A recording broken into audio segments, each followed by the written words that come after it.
சிலருடைய வாழ்க்கையில் ஒரு கேள்வி என்னன்னா, ஏன் என் வாழ்க்கையில் பொல்லாத ஆவிகளின் சேனைகள் என்னோடு வந்து போராடுகிறது, கிறிஸ்துவின் அன்பை விட்டு என்னை பிரிப்பதற்கு போராடுகிறது, நான் பின்வாங்கி போவதற்கு என்னோடு போராடுகிறது, நான் படுகுழியில் விழுவதற்காக என்னோடு கூட போராடுகிறது, அந்தகாரத்துக்குள்ள தள்ளி என்னுடைய வாழ்வை அழிப்பதற்காக இந்த பிசாசானவன் பொல்லாத ஆவிகளின் சேனைகள் ஏன் என்னோடு கூட போராடுகிறது என்று சொல்லி அநேகருடைய இருதயத்தில் ஒரு கேள்வி எழும்பலாம். ஆனால் பரிசுத்த பைபிள் என்ன சொல்லுகிறது? பொல்லாத ஆவிகளின் சேனைகளோடு உங்களுக்கு போராட்டம் உண்டு. நிச்சயமா நான் உன்னை ஆசீர்வதிப்பேன், ஆனால் பொல்லாத ஆவிகளின் சேனைகளோடு உனக்கு போராட்டம் உண்டு. நீங்கள் எதிர்த்து நில்லுங்கள்.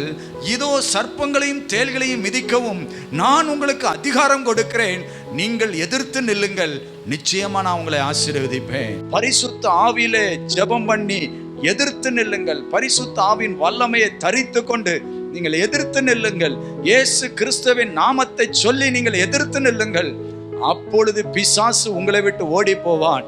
நிச்சயமா நான் உங்களை ஆசீர்வதித்து உங்களை பெருக பண்ணுவேன்.